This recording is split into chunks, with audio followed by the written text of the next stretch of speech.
Okay, the question is how to spiritually lead your kids without causing resentment towards God and parents. Answer?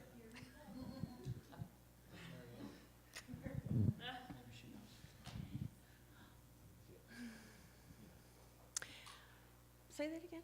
How to spiritually lead your kids without causing resentment towards God or the parents.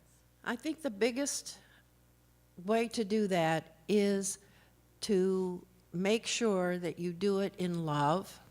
You don't use it as a weapon. You don't shame the child with the word. You use it as a tool to nurture and to help the child have understanding about why it is that he or she is doing what he or she is doing that's grievous. I don't want to give this toy up, or I don't want to, or I need to be friends with these people, not those. To help them to see the larger picture, the overarching picture of that there's something more outside ourselves. There is this transcendence that we have in life, and that we look at that as God and Jesus Christ and the Scriptures.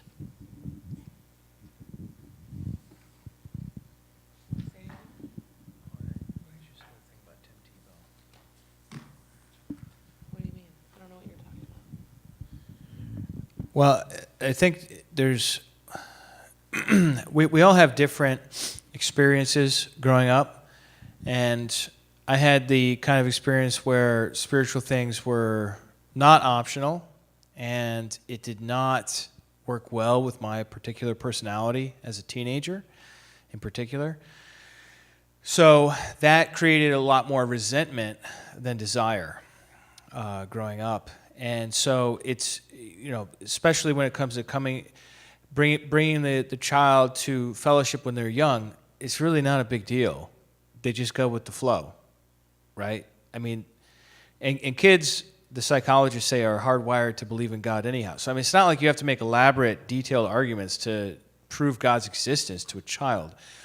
But as the child gets into the period of what Mary Ann calls individuation, and starts running with a peer group and so on, that then, it's a matter of trying to figure out, well, how do I navigate these waters? How do I encourage? How do I push? When do I not push? Because I don't want to force and then break it.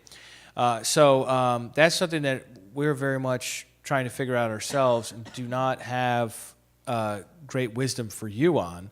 But I will tell you that my heart's desire is to make God look glorious to my children, and to make God look satisfying, and to make the faith, to help them to understand that the faith is joyous. It's not a drag, it's a joy. From a kid's very limited perspective, it can seem like just a set of rules or a set of limitations. And that's, we don't really want to communicate that. I mean, yes, that is true, but there's also the joy and the satisfaction in, like, for example, listening to praise music around your kids because you enjoy praising God. Talking to them about different things that go on, different God experiences that you have. Or making God look attractive to your kids. I mean, it's a big part of the what I'm trying to do. I don't know how well I'm doing it, but I'm trying to do it. You want to add anything? I'd say. So with like our son Noah, who's and he's a teenager now, and he definitely is resistant. Like, why do we have to go to church? Like, why do you want me to go to fellowship? And he loves sports, and I have been trying to connect his love for sports with sports guys that are Christians. Like, so I saw this Tim Tebow testimony that he shared, and it was really great. And I was like, Noah, I sent it to Noah, and he watched it, and he was like, that was awesome. And, and now there's a movie that, I don't know if he produced it or whatever, it's called Run the Race, and it's out in theaters right now. And I'm like, Noah, we should go to this. And he's like, yeah, we should. And to try to, build on his interests and connect it to our faith. It's like, that's what I've been working on. Yeah, I was going to say making it personal. 'Cause I think that we're fighting against their flesh, and then I think we're fighting against society too, who kind of says God really, shouldn't be this major figure. But I see it with Hosanna, but just trying to make it personal, like this God loves you and is personal with you. And now if they're brought up with that upbringing of, there's a God, if everything else is falling apart around, they have this personal relationship with God, now they're attracted to this God. So I think sometimes what happens also is that we will have children who really don't have a heart for God when they're young. It doesn't seem like it sticks. It doesn't seem like it's really taking, and they may become young adults and into their young teen years or young adult years, and it just seems as if they're just not getting it. They're resisting it. The thing is, we just stay faithful at teaching them the Word and being that example of that loving Heavenly Father we have, showing them grace and mercy. And, it's God that draws our children to Him. This is His job that He does, and we are there helping to make a fertile place for that child to grow. The next question is how to make adjustments as they're getting ready to launch into adulthood, the best ways to keep them interested in God so they don't get distracted by the world. Well, that if the child needs to have been taught from the time they were little. If you wait until they're a senior in high school to start it, it's a day late and a dollar short. We need to make sure that we are teaching and training our children from the time they're very young. But when they do get to be that age, we hope we threw enough mud up against the wall that it's stuck. And it's being there for them when they come home at break and Christmas time and whatnot, and they talk to you about what's going on, or you have these conversations with them now and then. But what you have to do is pray a lot, keep out of their business. If they ask you, great. If they don't, you just keep your mouth shut unless you see something that's really going on that really needs to be addressed.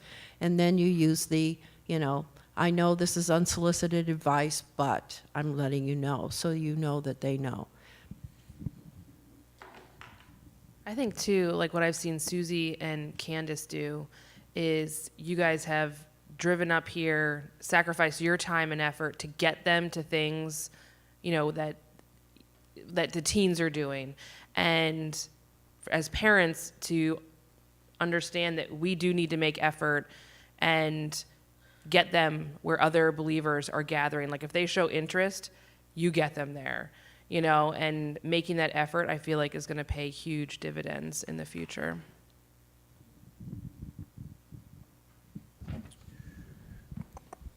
next question, how do I balance between getting my needs met, meeting my spouse's needs, spending time with God, and raising children all at once?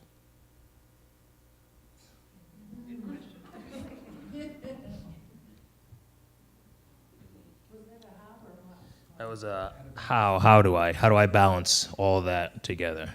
My needs, spouse's needs, spending time with God, raising children.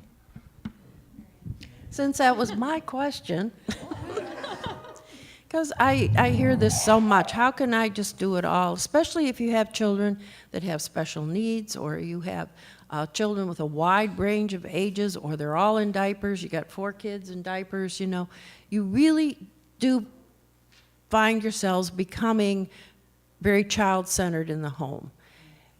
We absolutely have to keep our heads into the Bible, into God, and keeping ourselves clear with God, even if we have to get up a little extra early.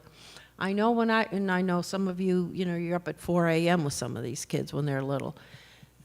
But sometime during the day, making that connection with God, because if you don't get your oxygen mask on you, you're going to not have anything left for the children. The next step is your spouse.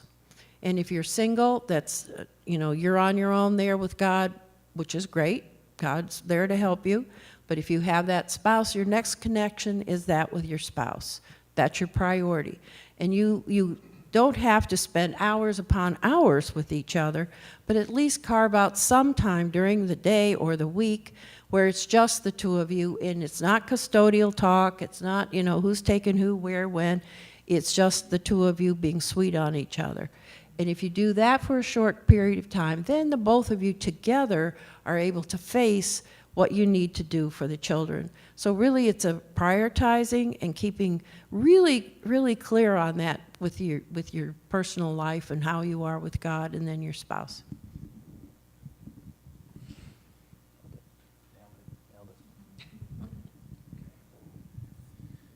Next question. How do you deal with a young child who has anxiety around people, shy, unresponsive towards people talking to them? So this is anxiety, shyness. It sounds like my kids. My sister, my goodness, she was super shy. I hated the whole adult thing when I was a kid. It really was hard for me. Because people would just randomly come up to me like they know me, and I have no idea who they are. And it's because they know my parents, and, they kind of poke at you, and they want you to smile, and you're just like, we've never even met, and you're like 10 times my age and size, and your breath smells, and, like, what do you want out of me? I mean, if you think of it from a kid's perspective, it's a difficult thing. What I've done with my kids is try to encourage them, I've encouraged them repeatedly to say just the basics. I mean, that's about all I can get. Just say hello. Like, hey, if somebody comes up to you and they're a stranger, this is like unteaching a lot of the paranoid fear of strangers stuff. The chances are if a stranger's coming up to my kids, it's probably somebody in this church. So I want them, if somebody says, hello, how are you today? I want the kid to at least say hello back. All right. I know that's a very low bar. But that's what I say to them. And then, I really hold the line on that. And it's like, no, you get back here and you say hello to that person. They said hello to you. You go back there. You say, and it's like, hello. It's a really hard thing. Anybody else have a better answer? Another answer, certainly not a better one. If the child is genuinely shy and has a very reticent type of personality where they're not a go-getter and get out there and go run and play kind of thing, and they tend to hold back, one of the main things you can do is called, of course I'm not going to tell you what it is right this second. It's, anyway, the way you do it, I don't know the name of it this second. The way you do it is desensitization. That's what it is. If the child is shy and doesn't care to, well, then the first thing you do is help the child just to stand there and be next to you, but yet not clinging to you. And then what you work on next then is for the child to be standing next to you and then being able to at least nod to the person. You desensitize them with this behavior, and you just take a little step, a little step, a little step, so that then the child is able then to go through those processes and feel safe. It's a very common process, and it does work. It helps them. If standing there and telling the adult that is there talking to this kid or another kid, and you say, oh, well, that's Susie, she's really shy. That doesn't help. Don't label the child with that label of being shy.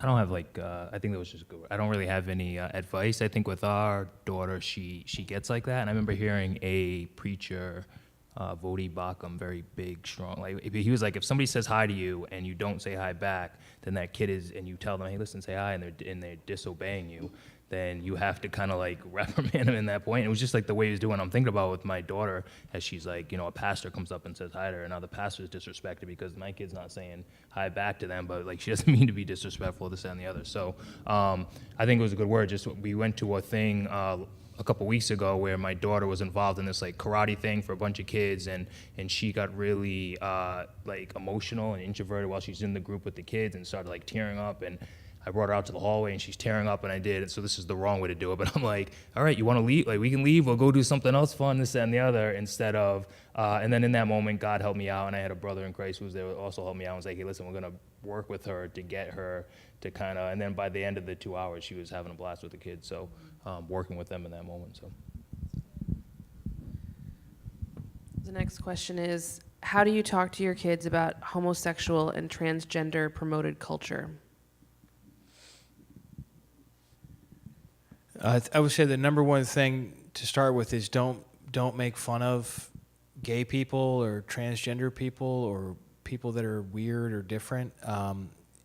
This is something that can slip out very easily, and there's just no place for that. Whatever you feel about any number of subjects is going to more than often than not be the default for your kids. And if they sense that you have a genuine love for people who experience same-sex attraction and concern and respect, that coupled with the biblical teaching that the behavior is not to be, that God does not approve of the behavior, but loves the person and wants the person to be with him. You know, if the kid's going to pick on whatever it is your mindset is on this subject, because let me tell you, as your kids get older, you start watching TV together and you get out of the cartoon years, it's pushed hard in so many shows, and the trans thing is really getting pushed much more now than it has been in years past. And you're going to be watching a show. It's going to be something as mundane as whatever the version of Star Trek is they're on now. And there's going to be some boy dressed up like a girl.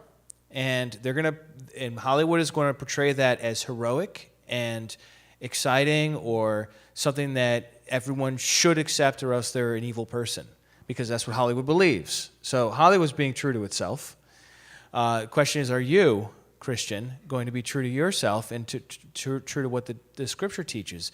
And there's a right way and a wrong way to do it. The wrong way to do it is to say, is to bluster and say these people are all weirdos or some other slang term that you want to use. And the right way to do it is to say, hey, look, as Christians, we don't believe this behavior is right, but we do love the people in this situation. And, you know, it'd be helpful to tell stories of people who are, have experienced some transgender urges and impulses, and then after they became a Christian, they went to their biological sex and embraced that because of their belief that that's how God set up the world.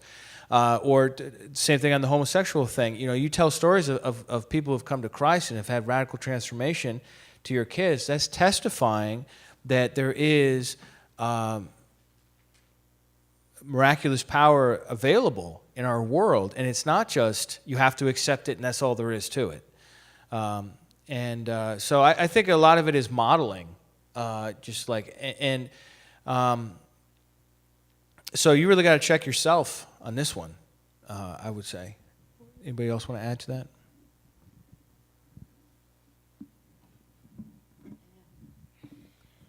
This is really a tough one. It really is, because the children will have friends that they want to be friends with that are pouring into them ideas that are contrary to what you've been teaching them. That's why it's so important for us to be there when they get home from school, or when they're acting blue, or we watch and see that a change in a mood or activities, because then we can kind of investigate to see what's going on. Because this does, Sean just said, this stuff gets poured into them. And we are corrupted by people who have corrupt morals. And if we stay with that group and we're in that group, I mean, my day it was, you don't want to be around people that were drinking. It wasn't, marijuana was just starting then. I mean, it's any group. It's any group that draws our child away from what it is that our standards of behavior are. And so then you have this whole big thing with the kid about how are you to be authentic to who you are and to our family and to God, and still be able to navigate all these different things that are going on out here. And it's child specific. It's something that you walk with God on. If a best friend is someone who is Doing drugs, that's not a good idea. If a best friend is someone who is transgender, probably not the best idea. But as Sean said, to love and to care for, but your inner group of friends need to be those that are like-minded about God, family, and the things that you hold dear.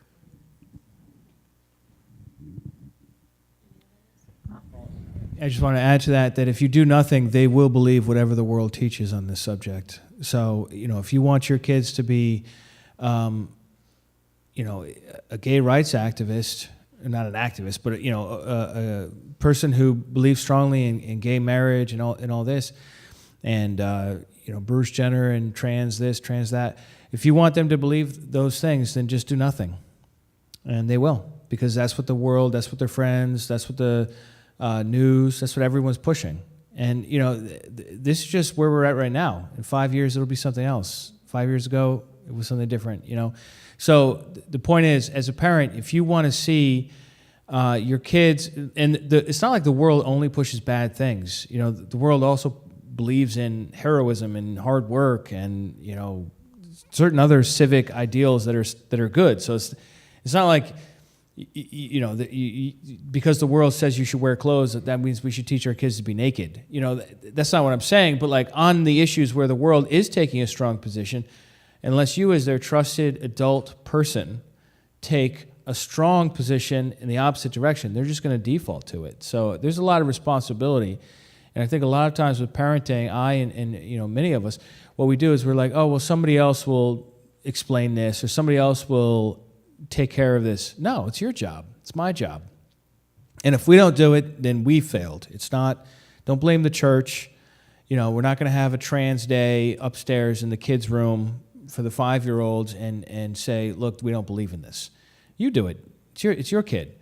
We're gonna teach things as we see fit and as it comes up in the Bible and so on. You know how many trans verses are in the Bible? 1, Leviticus 19:28. That's it. It says, guys don't wear girls' clothes. So, if you want to have a long, sustained conversation with your child about these issues, then you need to. And you need to talk about regular sex, too. And these conversations are not one-time things. Like, I remember, how old was our firstborn when what was he, like 2 years old, and Ruth explained the whole thing to him?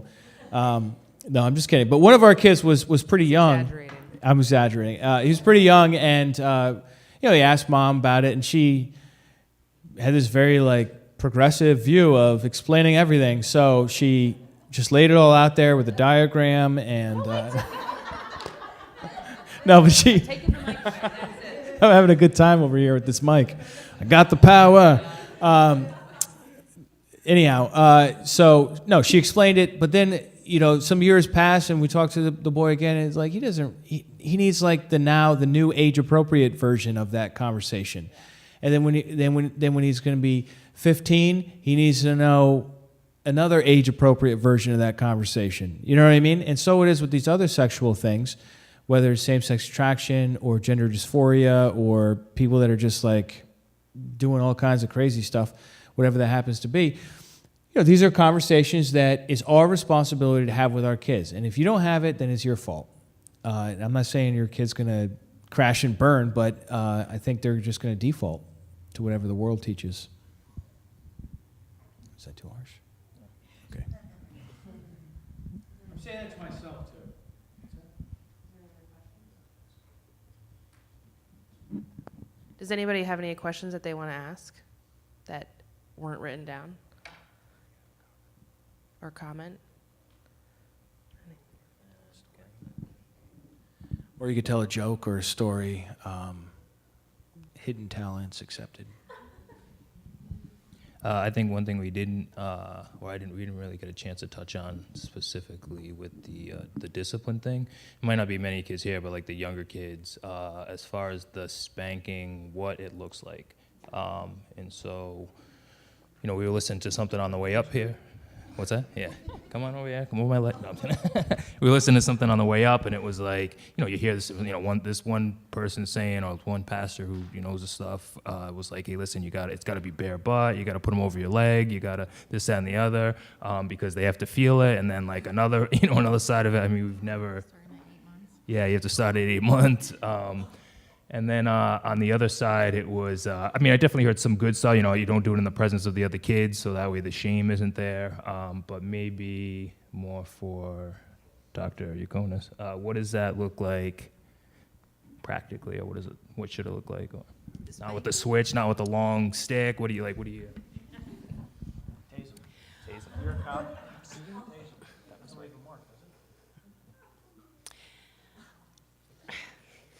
Guys. The spanking or using, you can use, some people say don't use your hand because that's supposed to be the hand of blessing. You can use a little wooden spoon to just give them a thwap on the diaper or on the calf or the thigh of the leg, just a little thwap so it gets their attention. When they get older, when they're 6, 7, 8 years old, it's really getting too old for that to turn over your knee and spank them, because it's very humiliating to a child. Especially there's that one book that says, and a lot of that stuff in the book is very good, but he does say, take their drawers down, their pants down, and spank them. And that is not a good thing to do for a child that age. It just isn't. It's very shaming, and sometimes it has sexual overtones to it too, and it's just not good. Spanking, the rod of correction from the word is, they do say, don't spare the rod. Spare the rod, don't spoil a child. That's not really, I think, in the Bible. I don't think that verse is there. They've just extrapolated that from some verses. The idea about the rod is that it gets a child's attention when they're very young. When the very youngest, when you're holding your child and it's 1 or 2 months old, that child, your words don't really mean a whole lot to that kid at the time. They're not verbal. What they get is that love and that tenderness from being held, from being looked at, from being, caressed.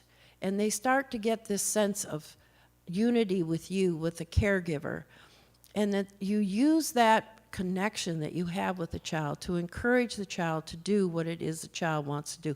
A child wants to obey. A child really does want your love and wants to be in your good graces. And so you use that as a wonderful natural ability of this child to want to be compliant with you. And we drive it away by those things I was talking about, with those provoking things, by not being available and so on. So the spanking thing, if you do that, the rod of correction is the little thwap. It's not a beating. It's not the belt and the belt buckle or being hit with I've heard too much of what people have gotten hit with.